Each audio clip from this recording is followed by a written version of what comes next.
John had had what I figure was a viral infection for a couple of days, really. He woke me up and he said, "My legs hurt." And I thought, well, he's cramping, he's dehydrated. I said, "Get a book and then come and read to me out on the couch." And I thought maybe I could get his mind off it a little bit until I could get my daughter up at 6 o'clock to start getting her ready for school. And so I left the room and I came back and he was still sitting there, and I said, "John, did you get a book?" He was sitting on the edge of the bed and he said, "I can't stand." And of course I said, "Yeah, you can. You can stand, John. Let me help you." And I put my arms underneath him and I put my arms around him and I eased him off the bed, and his legs just collapsed underneath him and he started to just scream. He said, "It hurts, it hurts, it hurts." He said, "I can't stand." Everything above the waist was fine, and he could feel everything below the waist. They could touch him, he could feel pressure, hot, cold, sharp as opposed to dull. He could differentiate all those things. He just couldn't move anything. Christmas morning, the sheets were back because he couldn't stand the blankets on his feet. It hurt. It was just uncomfortable. So I pulled him back, and I noticed him wiggle his left great toe just slightly. And there was a resident, I believe, they're one of the pediatric residents, and I said, "Did you see that?" And he said, "I think I did." And I said, "John, do that again." And he said, "I'm trying," and he couldn't do it. And I said, "John, try really, really hard." And so he tried, and then he did it again. And so then that was Christmas Day, and then the day after Christmas, we came to Mary Free Bed. Next up is ice cream.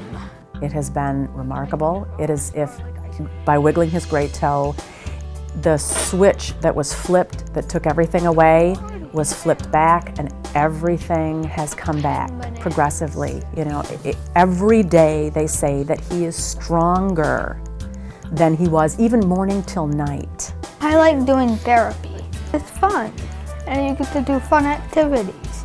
Even though it's hard work, it's still really fun to do.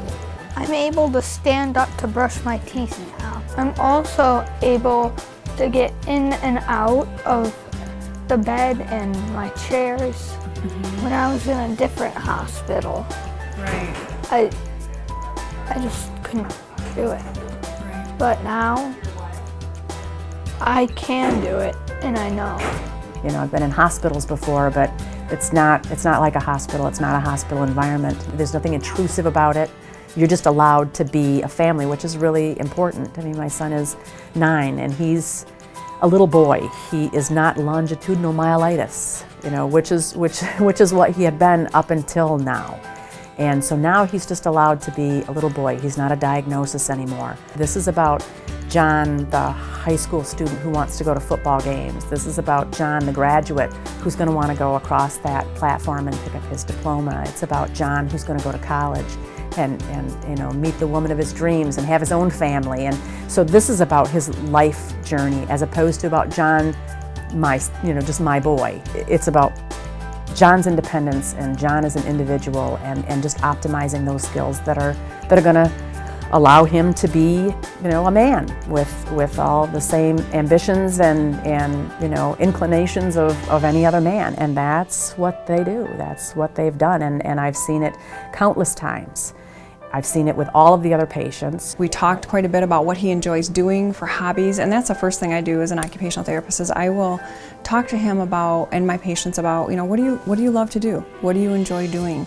And so that I can incorporate that into the activities that we're doing during the day, which is more motivating for them.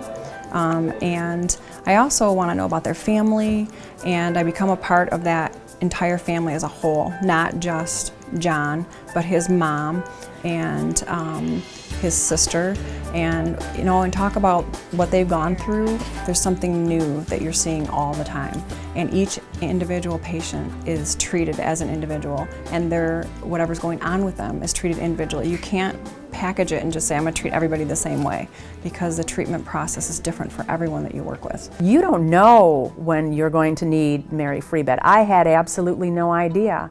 So I really had no idea. I had no reason to research it. I haven't researched the best cancer facilities in Michigan. I haven't researched any of those things, because you just don't think about it until you need it. But absolutely, I mean, several of the young people on the floor, are motor vehicle accident individuals. You don't know when that's going to happen, when somebody's going to change a lane and it's going to be your son or your daughter or you or your spouse. Absolutely, I think that people should know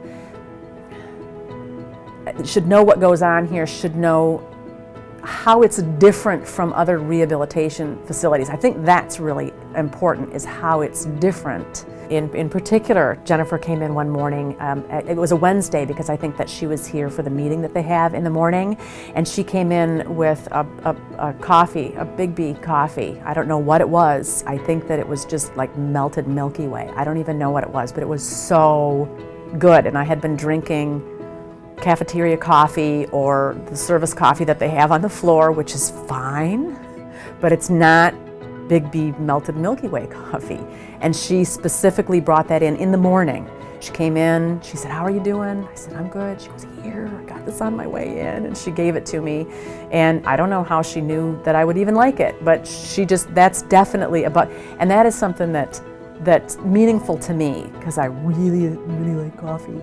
I really like it first thing in the morning. And so for her to do that on her way into work, that just all sorts of things like that. It's just so hard to come up with other specific examples because it happens all day, every day.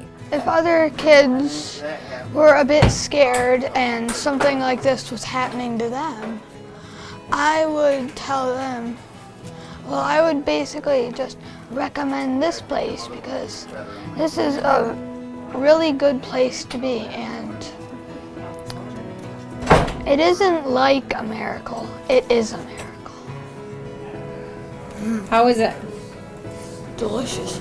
Yes, it's delicious, and you made it.